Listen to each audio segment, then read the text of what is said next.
Hi there, folks. So, really, the message that I wanted to talk about today is how we get along with people who can strongly disagree with us on different issues. Especially at the moment, I'm very aware that people have very contentiously different views about the current situation. There are people that feel very strongly that social distancing is a really justified and necessary thing. But there were equally many people, although probably less, that believe social distancing can be very harmful and has lots of potential risks. What actually occurred to me last night through a discussion online that I was involved with was that people with very different beliefs about something can actually still be both driven by good intentions, by a care for other people. And that's sometimes hard to recognise when someone comes to very different conclusions to you. But it is necessary for us to recognise that people can still be very caring, albeit they have a very different understanding of things. And it's really necessary to recognise that so that we are able to respectfully have a dialogue with each other and engage with each other in a considerate manner. Well, people that believe in social distancing, I think mostly believe that it's a good thing. They believe they're doing it because it will protect other people and indeed perhaps themselves. And they seem to be driven by that care, that concern for other people. Now, I don't necessarily, I don't agree that distancing ourselves from other healthy people is a good thing. But I do recognise that most people do it out of concern. And in fact, I've been socially distancing from others, not because I believe it's really a necessary or justified thing, but out of respect for other people's concerns for that. But actually, what occurred to me is that people that believe in social distancing and are keeping that safe distance from others, many of them are actually giving up, their social time, staying in the house for long periods of time, some of them, and in actual fact, they're doing that out of a devotion because they care about other people, and I respect that they're doing it for those good reasons, even if I don't agree with the reason for why they're doing it. Even if I don't think it's justified, I can understand the reasoning behind it, at least. I understand that it's from the heart, even if I don't necessarily agree with the rationale behind it. But likewise, I think many people that are against social distancing are against it for reasons because they care about people, because they see the risk and the harm that it's doing to people, because they believe, people that are isolated, especially at-risk groups, are particularly vulnerable to suffering. People with serious mental health problems. We've seen rises in calls to crisis lines and domestic abuse hotlines. People with physical health problems that may be under a lot of stress and that are lacking an adequate support network. So I think it's interesting to recognise that people with different beliefs can actually still be driven by a compassion and a concern by other people. We shouldn't make that assumption that everyone that thinks like we do has a monopoly about concern. Now, there's been an allegation from some people that believe in social distancing that those people that don't do it are selfish. Well, I suppose it depends how you do it, I suppose. Certainly if you went around other vulnerable people with an infection and with symptoms, I think that seriously would be wrong. But, it depends, doesn't it? If you're going out and meeting other people that aren't any real risk to you or from you, and you're going out of concern for their welfare, then I can see, the intentions there are actually out of concern to care for someone. So I suppose it depends on what your motivation is. So we need to be careful not to assume what people's motivations are. We need to engage with them to find out, is it coming from a caring place, where they are concerned about someone's welfare and that. So I think it's really important to recognise that although people may have very different beliefs to us about this situation, they still might be coming from a very caring position. And we need to sort of be cautious about throwing accusations at them. And then there could be many other issues in life where we've got very different ideas from each other. I think Brexit is a very good example of that. That was quite divisive here in the UK. Now I think there were people driven both for yes and no for different reasons. I happen to vote no, and my reasoning for that, I suppose, is that I was concerned about a larger undemocratic institution, and that it could be kind of unaccountable, and that I felt that larger and larger organisations, I suppose I'm wary of, because I know that we all as humans have our faults, and so I would want more people to be involved with organisations rather than less, and so I have had my reasons, and I think there were many other people that had good reasons for voting no, that out of concern for other people and out of concern for their welfare. But I am also aware that some people may have voted no, perhaps driven by racist intentions, because they don't want migrants coming here. Never mind the fact that so many of our industries wouldn't function without the vital and wonderful work that so many economic migrants do. Thank goodfully, it's great that they are here, and they provide a tremendous resource. I worked in several industries, in home care and also in an industrial factory setting, and they were heavily reliant on migrants. And but nevertheless, there were some people who voted no, I think, for bad reasons, but some people that voted no for good reasons. But equally, there were some people that voted yes for good reasons too, because they identified with other Europeans and that they wanted to sort of work and live closely, and they liked the freedom of travel to Europe. And, I kind of like that too, actually, thinking about it.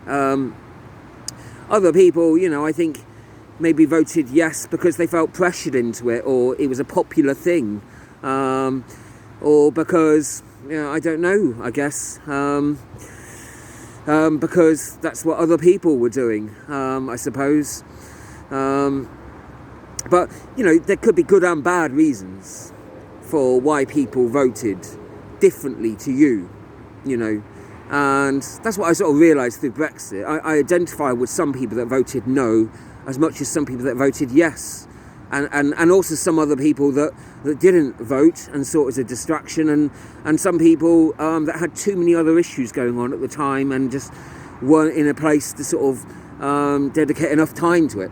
But that's just an example. There's obviously other issues you could look at. It's theological issues. We live with and work sometimes with other people of different faiths, whether they are Judeo-Christians or of different sects, whether they're Muslims, Shia or Sunni, whether they are Hindus, whether they are Buddhist, or whether they are, spiritualists or atheists or agnostics, or pagans, or whatever other kind of ideology.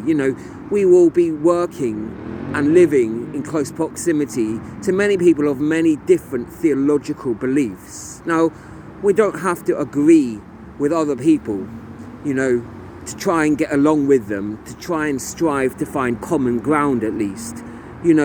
I could have really big disagreements with people from different religions, from people from different sectarian beliefs, but I could still recognise at least some common ground, something that is really important, and recognising those things is, really crucial, isn't it? The fact that we all have the same biology, we all require breath and food and water, We all have those same raw emotions, don't we?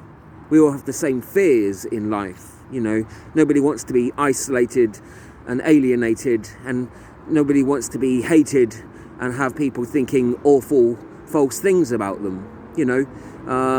Nobody wants to be have brain damage and be in awful pain without pain relief. Everybody has those real concerns. Everybody feels a real upset and a sorrow for the loss of a loved one.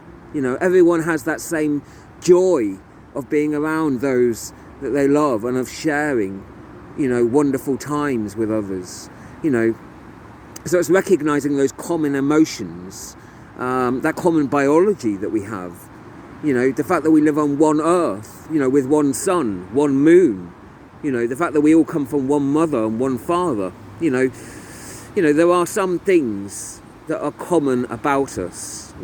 Whatever the many differences are, and there are many differences, and I'm not trying to sort of pretend they're not. And it's important to try and respectfully engage with people and not pretend that there aren't differences, because clearly there are, not just theologically, but in terms of coming from different classes and different professions and ages, sexualities, races, religions, political, philosophical, economic, all different ideas that we may subscribe to. There's a whole wealth of very different ways, that we can identify with different people, that we might be very different, but striving to look for some common ground that still binds us despite those differences. It's really important, that. And so I think it's really critical, while we are trying to sort of discuss with each other really important issues, like what are the risks or benefits of social distancing, over the months and potentially years to come. When we're discussing those issues, let's not assume that just because someone believes something quite different to us, that's because they don't care, or they're not compassionate, or they're, let's look at what they're saying and listen to them first before we decide that. Because it might be that they do care, but that they have a different opinion based on different evidence. Maybe they've looked at different information to us, So that, and it might be worthwhile, while we're engaging, sharing what that differences are. Now, debate is a really important and critical tool that we're going to need through this. I wish it was something that was taught in school, actually, because I think it is that important. I really believe it's the method through which we can actually learn how different issues relate to us in a practical sense in our lives. What treatments are needed for different medical things. What foods are good for us. A whole variety of things. And it's through that debating that we are able to learn from each other. But that only works well if we follow certain rules. The golden rule is to treat others as you would want to be treated yourself, isn't it, really? You want to be spoken to respectfully. You want someone to listen to you, not to belittle you, not to make assumptions, to speak in the most commonest, simplest language, but, not oversimplifying ideas. Somebody to take the time and the patience to listen to you, but also, to sort of, to respond to you. A conversation is a two-way thing, isn't it? So it involves us listening to other people as well as being listened to. I think, with social networks, too often, I've found at least, too many debates seem to end up with insults, or people cutting and pasting just overwhelming amounts of information, or somehow it sort of degrades into people sort of mocking or ridiculing each other sometimes. And really, you should play the ball, not the player. you don't have to sort of agree with someone to have some sort of respect for them, at least. And so I think it's going to be really important that we are able to sort of engage and talk to people as constructively as we can, because otherwise, the risk is that we just form into different factions where we are more and more isolated from each other, and then we're not going to actually learn, why do people have such vastly different opinions? Is there evidence justifying what they're saying, and what is that? We're not going to be able to sort of analyse or to critique that fairly if we don't actually allow ourselves to patiently listen and to engage with others, and to do that in a respectful manner, at least. Not just on this issue of social distancing, which obviously is important at the moment, but on many other issues too, on all issues really. And I've often felt that we do have a tendency to avoid people that have very different beliefs to our own.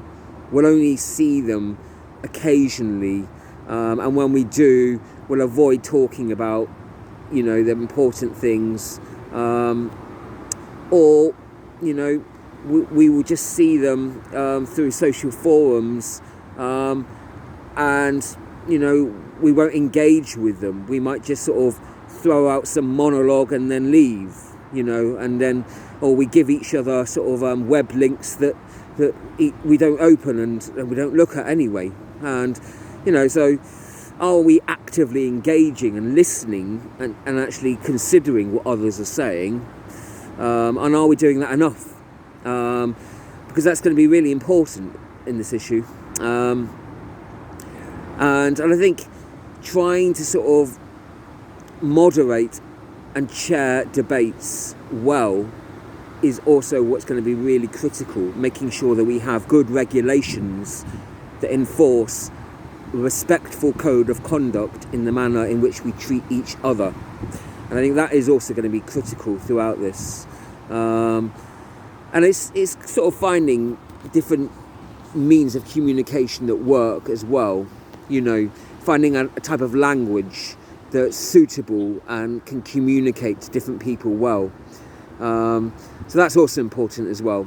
So anyway, that's it, summing up. They're my thoughts really on we've got to make much more effort, I have personally, on trying to communicate more respectfully and engage with others, even and especially those that have different beliefs to my own.